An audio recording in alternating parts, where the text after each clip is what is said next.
What's funny? I've been there already a bunch of times. I've been reporting on this kind of a long time. People are listening to me like, Denmark, yeah. But the U.S. is a base for them.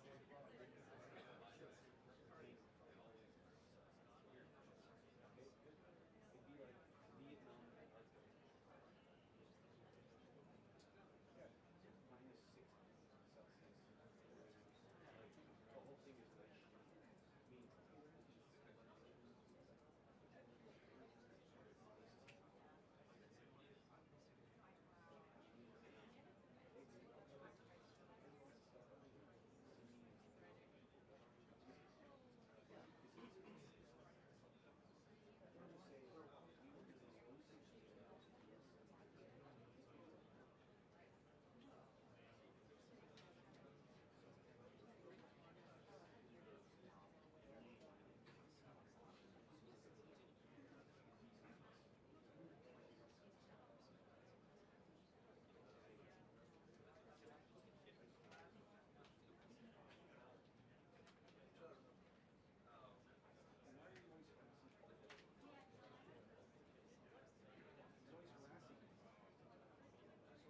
no, he's always harassing me. Always. I mean, where's the love? Guns. Yeah. Everybody loves guns. You guys love this stuff, right? They will.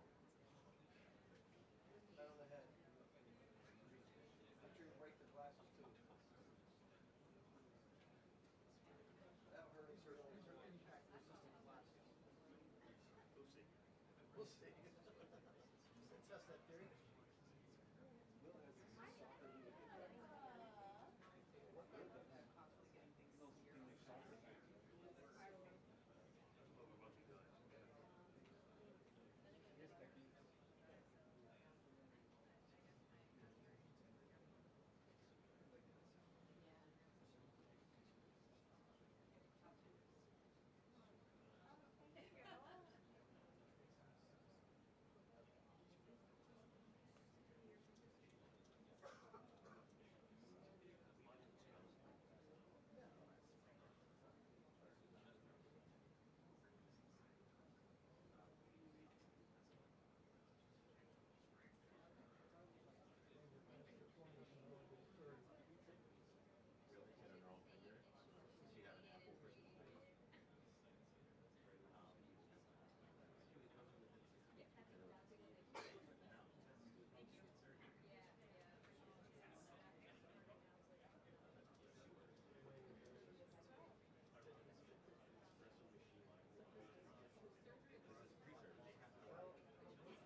Good afternoon, everybody.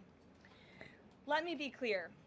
President Trump and his entire administration stand fully behind the heroic men and women of ICE and will always uphold law and order in the United States of America. The deadly incident that took place in Minnesota yesterday occurred as a result of a larger, sinister, left-wing movement that has spread across our country, where our brave men and women of federal law enforcement are under organized attack.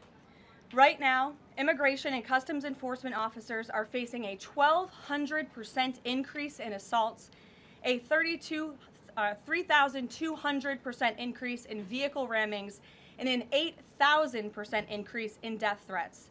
ICE agents are faithfully enforcing federal law to protect the safety of the American people by removing criminal illegal aliens from our country, which is exactly what nearly 80 million Americans elected President Trump and Vice President JD Vance to do. Radicals in the Democrat Party are furious over this. They don't want our border secured or criminal illegal aliens being removed.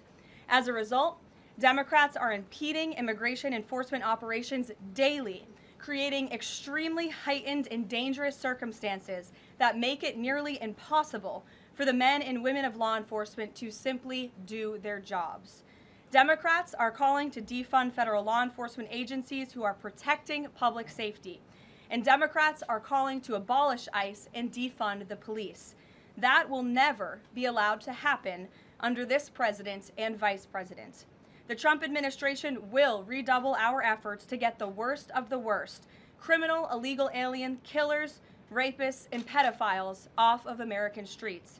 The Department of Homeland Security will continue to operate on the ground in Minnesota, not only to remove criminal illegal aliens, but also to continue conducting door-to-door investigations of the rampant fraud that has taken place in the state under the failed and corrupt leadership of Democrat Governor Tim Walz. Taxpayers have been ripped off to the tune of billions of dollars in this one state alone, and that is going to end, and people are going to be held accountable. The Trump administration has activated thousands of federal agents, doubled the number of U.S. attorneys in the DOJ office in Minneapolis, and surged resources to hold fraudsters accountable and demand justice for law-abiding American taxpayers and citizens across our country. And that's what brings the Vice President out here with me today to discuss all the Trump administration is doing and to make an additional important announcement on this front. So please, Mr. Vice President, will be joining us now. Thank you, Carolyn. Thank you. Great. Well, good afternoon, everybody. And I want to echo some of what Carolyn said about what we're doing to combat the rampant fraud that exists in our immigration system, thanks to failed politicians and thanks to people who allowed the American taxpayer to be taken advantage of for far too long. I think it's important to understand why this matters to the American people. I am a father of 3 young kids, a lot of people in my generation. What is that going on there? Is that normal? Okay. CNN installed this broken camera just to throw me off my game, but it's not going to work. So here's the simple fact here. If you're a young parent struggling to afford childcare in the United States of America, there are programs that we have to make it easier for your kids to get in daycare, for your kids to get in preschool. Those programs should go to American citizens, not be defrauded by Somali immigrants and others. Make it hard for you to get the access to the resources you need. But number 2, making it easier for people who shouldn't even be in this country to fleece the United States and our taxpayers to begin with. We have actually activated a major interagency task force to make it possible to get to the heart of this fraud. We have Department of Agriculture resources that are focused on SNAP fraud so that people who need food benefits can get them, but illegal aliens and other fraudsters don't.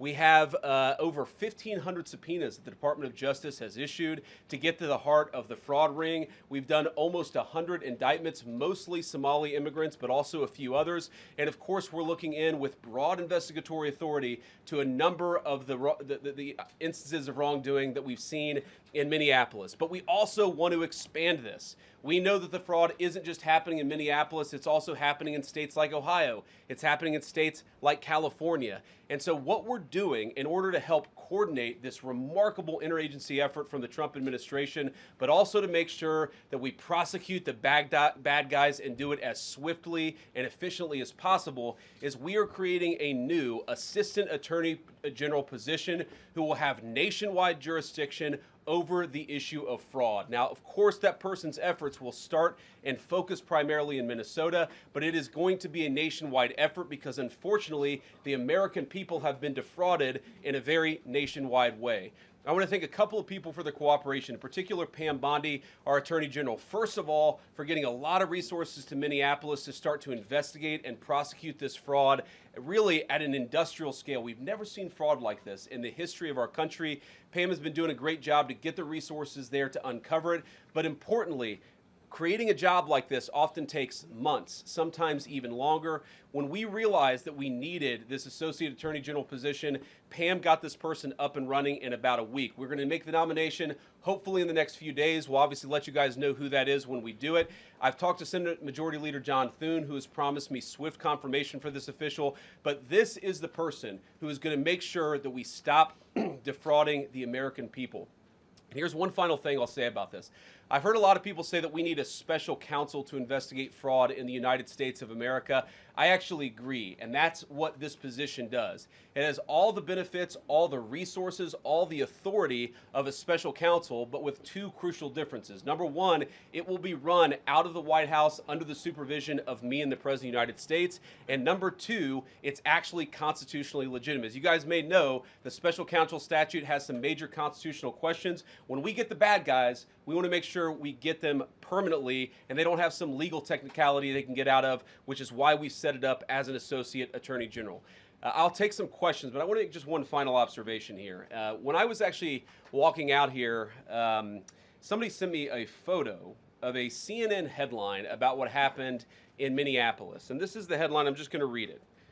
Outrage after ICE officer kills U.S. citizen in Minneapolis. Well, that's one way to put it, and that is the way that many people in the corporate media have put this attack over the last 24 hours. And I say attack very, very intentionally because this was an attack on federal law enforcement. This was an attack on law and order. This was an attack on the American people. The way that the media, by and large, has reported this story has been an absolute disgrace, and it puts our law enforcement officers at risk every single day. What that headline leaves out is the fact that that very ICE officer nearly had his life ended, dragged by a car 6 months ago, 33 stitches in his leg. So you think maybe he's a little bit sensitive about somebody ramming him with an automobile? What that headline leaves out is that that woman was there to interfere with a legitimate law enforcement operation in the United States of America. What that headline leaves out is that that woman is part of a broader left-wing network to attack, to dox, to assault, and to make it impossible for our ICE officers to do their job. If the media wants to tell the truth, they ought to tell the truth that a group of left-wing radicals have been working tirelessly, sometimes using domestic terror techniques to try to make it impossible for the President of the United States to do what the American people elected him to do, which is enforce our immigration laws. The President stands with ICE. I stand with ICE. We stand with all of our law enforcement officers. And part of that is recognizing that you people in the media, not everybody in this room, but many people in this room have been lying about this attack. She was trying to ram this guy with her car. He shot back. He defended himself. He's already been seriously wounded in law enforcement operations before, and everybody who's been repeating the lie that this is some innocent woman who was out for a drive in Minneapolis when a law enforcement officer shot at her, you should be ashamed of yourselves. Every single one of you. Questions? Thank you, Mr. Vice President. I wanted to read a quote from Tim Walz earlier today. He said, "When things looked bleak, it was Minnesota's first that held the line for the nation on July 3rd, 1863, and I think we may be in that moment now." Can you comment on his rhetoric and Mayor Jacob Frey and whether they want to see unrest in Minneapolis? Well, that's very tough rhetoric from a guy who just quit because his fraudulent activities have been uncovered. Look, Tim Walz is a joke. His entire administration has been a joke. The idea that he's some sort of freedom fighter, he's not. He's a guy who has enabled fraud and maybe, in fact, has participated in fraud. That's what this new Assistant Attorney General position is going to find out. I don't care what Tim Walz says. I care about getting to the bottom of this fraud for the American people, and I care about enforcing the nation's immigration laws. That's what we're going to stay focused on. Vice President. Yeah. Unrelated question here. I mean, Democrats have accused ICE of murder. They've said they're targeting Americans. They've told ICE to get the F out of Minnesota. This is going to stoke the fire against ICE agents. And you're talking about ICE agents right now and being concerned about them. What, if anything, is the administration going to do to make sure these folks are protected during these protests? But also, should DHS sort of revisit their procedures here? I mean, nobody wants to see an American killed. Are there changes that need to be made to make sure something like this doesn't happen again? Look, first of all, of course, nobody wants an American citizen to be killed. This is absolutely a tragedy, but it's a tragedy of the making of the far left. They have radicalized a very small segment of the population, taught them that ICE agents are engaging in wide-scale violation of people's rights.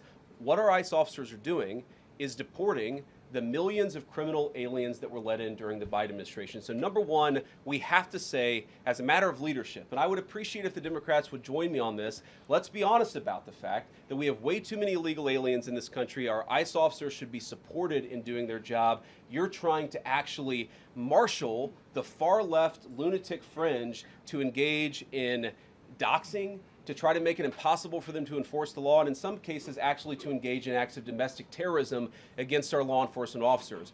When you talk about different plans, different protocols, different policies, I forget exactly how you asked the question. Here's the simple fact. What we're going to do is make it easier for the American people's administration to enforce the American people's law.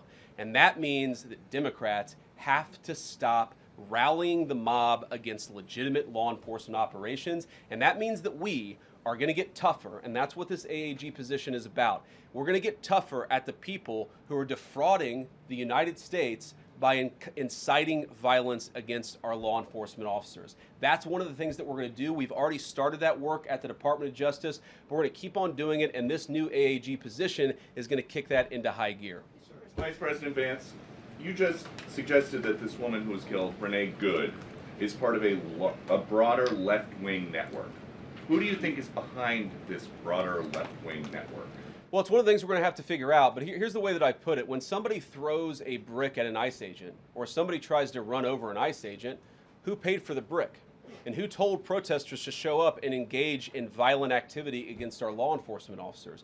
You see, just with this most recent terrible incident in Minneapolis, you see friends of this woman's or other people who are eyewitnesses saying basically that she was there to engage in obstruction of a legitimate law enforcement operation. How did she get there? How did she learn about this? There's an entire network, and frankly, some of the media are participating in it, that is trying to incite violence against our law enforcement officers. It's ridiculous, it's preposterous, and part of our investigatory work is getting to the bottom of it. Who's funding it? Who's supporting it? Who's cheerleading it? And of course, if there's illegal activity related to that, we're going to get to the bottom of that and prosecute it where we can. Vice President, thank you for taking questions today.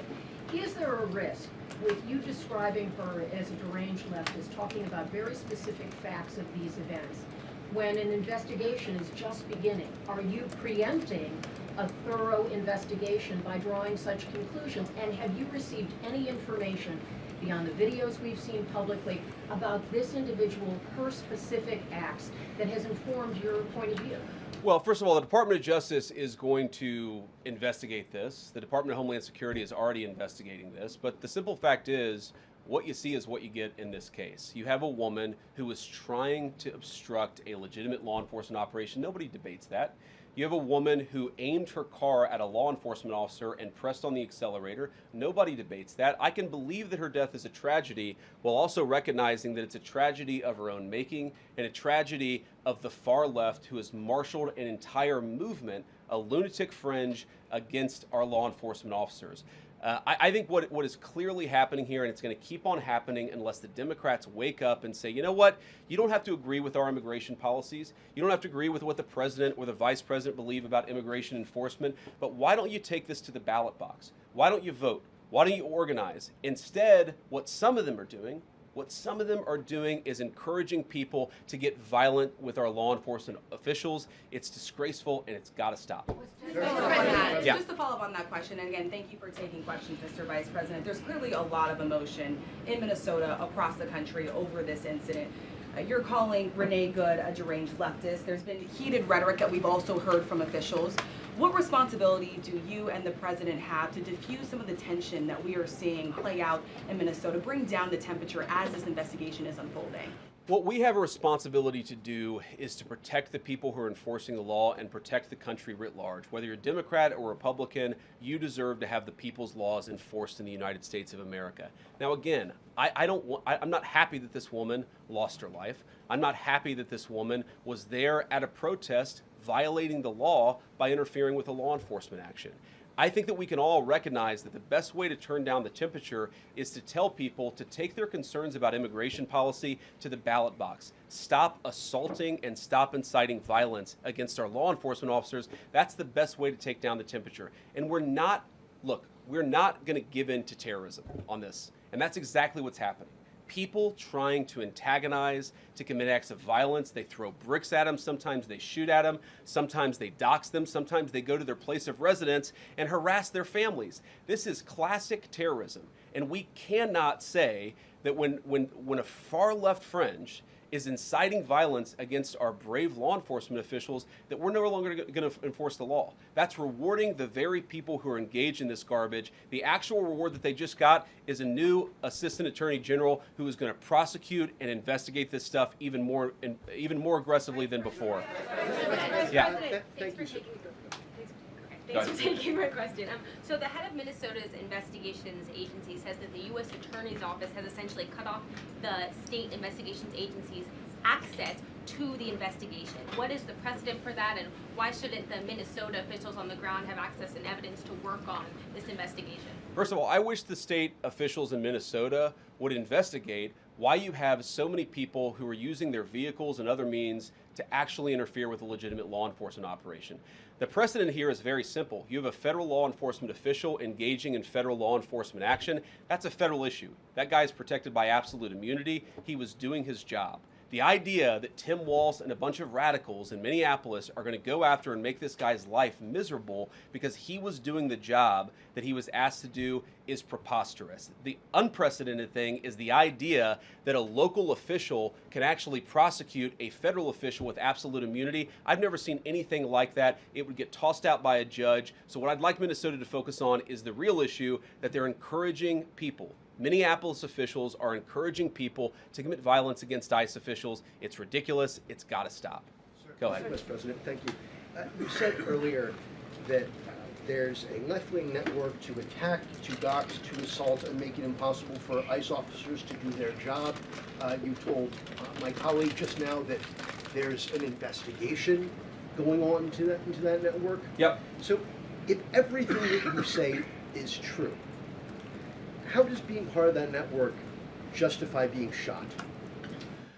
Well, being part of the network doesn't justify being shot, but ramming an ICE officer with your car, that's what justifies being shot. It's not a good thing, by the way, but when you force somebody to engage in self-defense, it's almost a preposterous question. I'm not saying that funding some of this stuff justifies capital punishment. Nobody would suggest that. The reason this woman is dead is because she tried to ram somebody with her car and that guy acted in self-defense. That is why she lost her life, and that is the tragedy. Now, there may be other violations of the law and other penalties that are associated with those violations of the law. For example, if you are funding violence against our law enforcement officers, I'm not a prosecutor. My guess is that's not the sort of thing that earns capital punishment, but it should sure as hell earn you a few years in prison if you're funding the effort to try to assault our law enforcement officers. I'm sorry, guys. What's going on here? You guys are meant to report the truth. How have you let yourself become agents of propaganda of a radical fringe that's making it harder for us to enforce our laws? You just asked me a question that presumed that the reason why this woman died is because she was engaged in legitimate protest. She tried to run somebody over with her car, and the guy defended himself when that happened. Next question. The investigation is still ongoing. I said next question. Mr. Vice President, I mean, you presumably watched the video yourself. There's not the slightest doubt in your mind, having viewed it, that the victim, you still believe that she deliberately tried to ram him despite seeing this video? Look, I don't know what is in a person's heart or in a person's head, and obviously we're not going to get the chance to ask this woman what was going on. What I am certain of is that she violated the law. What I'm certain of is that that officer had every reason to think that he was under very serious threat for injury or in fact, his life. What I'm certain of is that she accelerated in a way where she ran into the guy. I don't know what was in her heart and what was in her head, but I know that she violated the law, and I know that officer was acting in self-defense. It raises an interesting point, though. Look, if people want to say that we should have a legitimate debate about, what was she really doing, right? Was she panicking when she drove into this officer, or was she actually trying to ram him? That's a reasonable conversation. What's not reasonable is for so many of you to plaster all over the media that this was an innocent woman and that the ICE agent committed murder, which is what many of you have said explicitly and some of you have said implicitly. That's what I have an objection to. The idea that this was not justified is absurd, and I think everybody knows it in their heart. Yeah. Mr. Vice President, In the green jacket. Taking down the temperature, it seems like political violence is ratcheting up and riots could be around the corner. What steps does the administration have planned to try to unite America? Average people on both political sides are so tired of fighting with each other, and I think all the journalists in this room could agree with me that we don't want to be part of the problem. Do you have any words to unite America? I know you don't want to be a part of the problem, and I think that's true of a lot of you. I'm not sure it's true for everybody, because the reporting over this has been one of the biggest scandals I've ever seen in media. I've never seen a case so misrepresented and misreported when you have a guy who was defending himself and is now being treated as some sort of federal assassin by so many of the people in this room.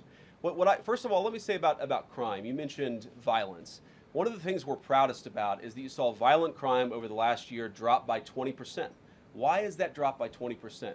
Is it because we're attacking our law enforcement officers, or is it because we in the administration are empowering our law enforcement officers to enforce the law? I think that's one of the ways you take down the temperature, is you make people feel more secure and safe in their person and property. That's why we care so much about protecting our law enforcement, because it accrues to the benefit of the entire national community. I think that we can absolutely talk about the ways in which we can lower the temperature by discussing differences in a reasonable and rational way. Again, I'm happy to talk with any congressional Democrat or any of you about our immigration policy, about why I think it's necessary, about why I think it's in the best interest of the country, about why the President of the United States was elected to actually enforce the border for the first time in at least 4 years. So here's the problem. That's not the debate so many people are having. They are actively covering for people who are committing acts of violence against federal law enforcement. It is preposterous. The way to take down the temperature is to stop it. Have your debates about policy. Attack me. Attack the President of the United States. Don't attack our law enforcement officers. They are trying to do the job the American people demanded that they do. They are not policy actors. They are enforcing the law. They should be treated with a modicum of dignity and respect. And the fact that they're not is why incidents like yesterday happened. The one final point I'll make about this is, look, there's a part of me that feels very, very sad for this woman, not just because she lost her life, but because I think she is a victim of left-wing ideology. What young mother shows up and decides they're going to throw their car in front of ICE officers who are enforcing legitimate law? You've got to be a little brainwashed to get to that point to where you're willing, not just to protest, that's fine, not peacefully protest, but throw your vehicle in front of legitimate law enforcement officers and drive your car into them. To get to that point, you have to be, I think, radicalized in a very, very sad way. I certainly wish that she hadn't got there. I know there's an ICE officer right now who very much wishes he was not put in the position where he had to fire a gun to defend his own life. Yeah. Thank you, Mr. Vice President. What's your message, following up on that, what's your message to the leaders in Minnesota, the governor of Minnesota, the mayor of Minneapolis, to calm down the situation on the ground, on the streets? What's your message also to those protesters who saw that video in a completely different way than you saw that video? Well, first of all, I think if you watch every angle of that video, there is one angle where if you squint, you can maybe tell yourself that it's not clear what happened. But when you look at all angles of that video, it is very clear that her vehicle went right for the guy. She actually collided with him. And then that's, of course, when he fired his shots. That's obvious, okay? So what I'd say to the protesters is, by all means, protest peacefully, but make this about ideas. Make this about disagreement with our policy. Don't use your protest as a justification or an encouragement for people to go and incite violence and participate in violence against our law enforcement officials. To the people on the ground in Minneapolis, meaning the local officials in Minneapolis from Tim Walz on down, I'd say, look, why can't you just disagree with a given piece of immigration policy without turning law enforcement into the enemy? And think about, for example, a criminal law where a police officer goes and arrests somebody because they violated a criminal law. If you're mad about that, go and protest the politician who passed that law. Don't attack the police officer who's just doing their job. We had a wide open border under Joe Biden. I happen to think it's a good thing the President of the United States has closed it down. If you think that's a bad idea, criticize this administration for a policy decision.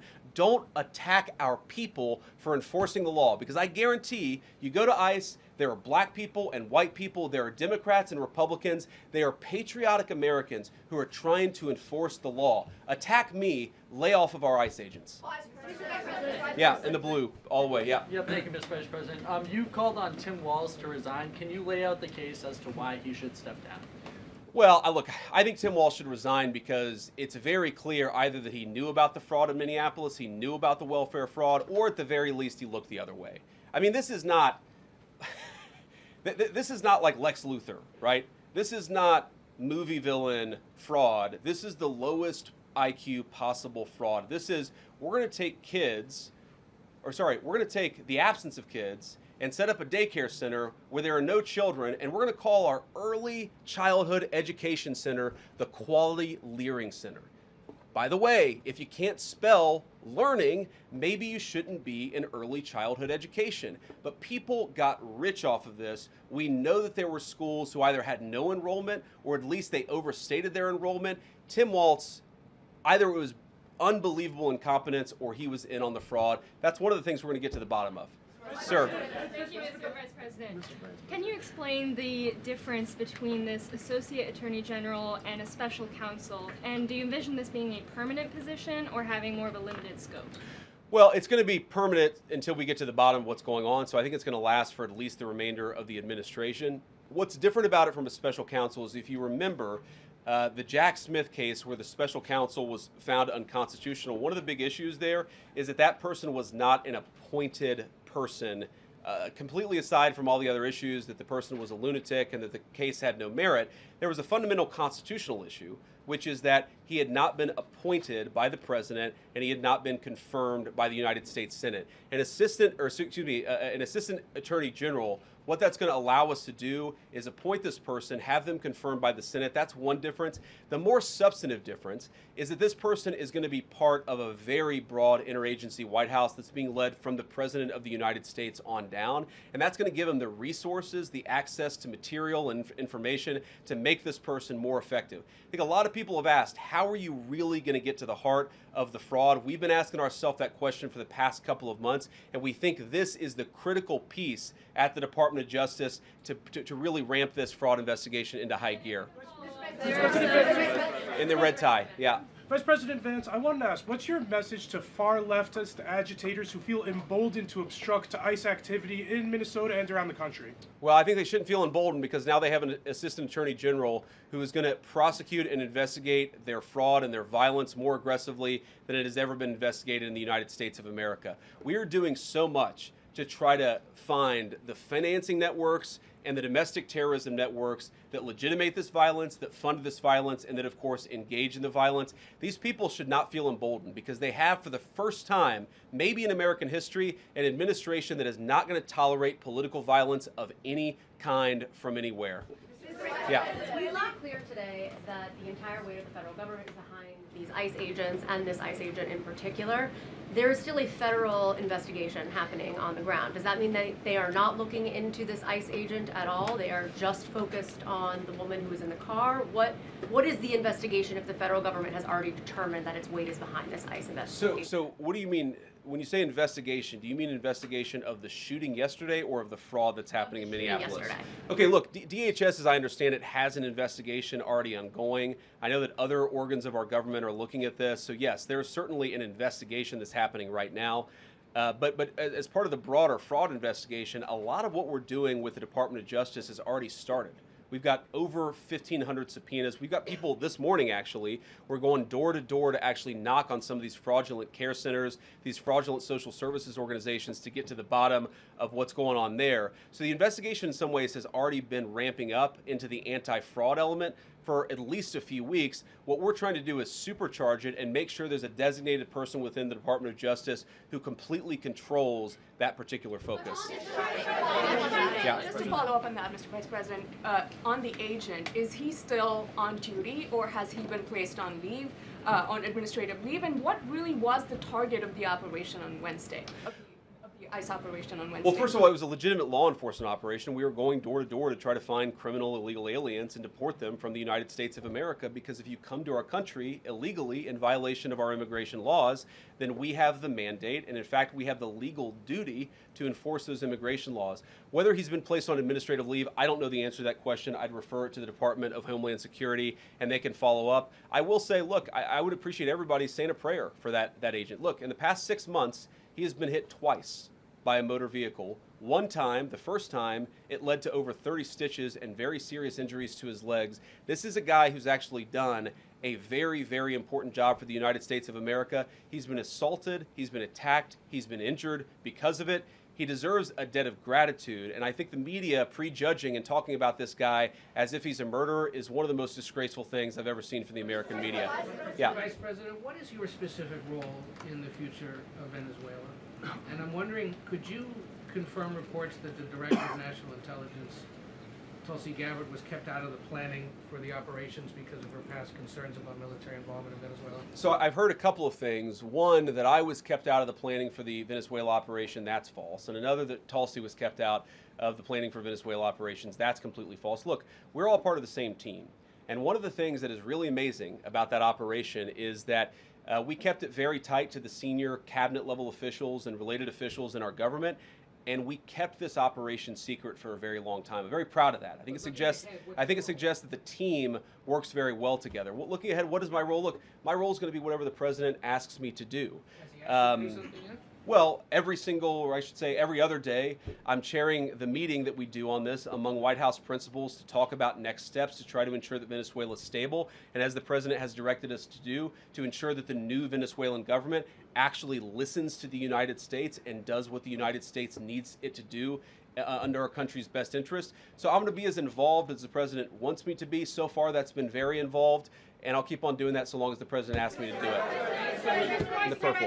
Yes. Even Mr. beyond Vice, the war powers Sorry, resolution. we'll go purple and then we'll go pink or whatever that is in front. Royal purple. And then beige. All right. Okay. Are there any indications, you talked about the network, are there any indications that the lady who was shot, I know there are different reports from there, her wife said they were new to the area. Are there any indications she may have been a paid agitator, and maybe that there are others that were brought to the area, considering everything that's going on in Minneapolis? I wouldn't say that she was paid. I don't have the evidence to say that one way or the other. What I do know is that she was violating the law. And if you just look at the eyewitness accounts, they were saying she was there to prevent the enforcement of the law. She was trying to obstruct a legitimate law enforcement operation. That much is obviously clear. The rest of it, of course, is part of the reason why we investigate this stuff. Yeah. Mr. Vice President, even beyond the war powers resolution today, Congress has bucked President Trump on issues like tariffs. Are you concerned that President Trump is losing his grip on Republicans in the Congress, and what are you going to do about it? No, I'm not concerned at all. First of all, we talked to some of the senators who were going to vote the wrong way, in my view, on this resolution today. Much of their argument was based more on a legal technicality than any disagreement in policy. If you look at the people who actually voted, every single one of them have supported the administration's plan. Second of all, as the president, I believe himself, has already said, every president, Democrat or Republican, believes the War Powers Act is fundamentally a fake and unconstitutional law. It's not going to change anything about how we conduct foreign policy over the next couple of weeks, the next couple of months, and that'll continue to be how we approach things. Go ahead. President. So we are seeing, regarding Iran, we are seeing the protests in Iran these days. The cities are begging for help from the U.S. and Israel, naming streets in the city after President Trump. It seems there is an opportunity here that may not come again. Will the United States stand by the citizens of Iran? And if Israel decides to strike again the nuclear sites in Iran, is the U.S. expected to take part? Well, look, we certainly stand by anybody who's engaged in peaceful protest, anybody who's trying to exert their rights for free association and to have their voices heard. Obviously, the Iranian regime has a lot of problems, and as the President of the United States has said, the smartest thing for them to have done, it was true 2 months ago, it's true today, is for them to actually have a real negotiation with the United States about what we need to see when it comes to their nuclear program. I'll let the President speak to what we're going to do in the future, but we certainly stand with anybody across the world, including the Iranian people who are advocating for their rights. I'll take just a couple more questions. Yeah, go ahead. Thank you very much, Mr. Vice President. Concerning Venezuela, how would you assure the Caribbean region that they will remain a zone of peace? Because some member states in the region are concerned. Well, look, the President had a very productive phone call with the President of Colombia yesterday, and we continue to talk at all levels of government with a number of our friends in the Caribbean region. I actually think this is really good for peace in the Caribbean, because when you take away a major source of illegal cartel revenue, which is the cocaine trade, the fentanyl trade, other sources of illicit revenue, you actually remove the power of one of the main destabilizing forces in Latin America and in the Caribbean. I really do think, look, we say it all the time, this is the President of Peace. One of the ways that you establish peace in your own hemisphere is to make it clear that the United States is going to be respected, that the United States is willing to take power away from criminal cartel organizations and give it to legitimate governments. That's how we see the future of the Western Hemisphere, and we think it's going to be much more peaceful than it was certainly under Joe Biden. I'll take one more question. Go ahead. Mr. Vice President, thank you. On Greenland, do you have a message for European leaders? Many in Europe reject the idea that the island could be for sale. Well, first of all, Secretary Rubio, I believe, is meeting with the leaders of Denmark and Greenland next week, I want to say it is, but maybe it's the week after that. We'll continue to deliver some of these messages in private, some of them in public, but I guess my advice to European leaders and anybody else would be to take the President of the United States seriously. What has he said about Greenland? Set to the side the crazy overreactions that I've seen from the press and from certain people in Europe. What has the President said? Number one, Greenland is really important, not just to America's missile defense, but to the world's missile defense. Number two, we know that there are hostile adversaries that have shown a lot of interest in that particular territory, that particular slice of the world. So what we're asking our European friends to do is to take the security of that landmass more seriously, because if they're not, the United States is going to have to do something about it. What that is, I'll leave that to the President as we continue to engage in diplomacy with our European friends and everybody on this particular topic. And again, thank you all for listening. Thanks for taking questions. And I just ask you, look, this is politics, and often Republicans and get in arguments with the press about things, and I understand that. I think it's really irresponsible for you guys to go out there and imply or tell the American people that a guy who defended himself from being rammed by an automobile is guilty of murder. Be a little bit more careful. We're going to talk about toning down the temperature, which I know the President wants to do, and I certainly want to do. One of the ways we tone down the temperature is to have a media that tells the truth. I encourage you all to do that. God bless you. Happy New Year, guys.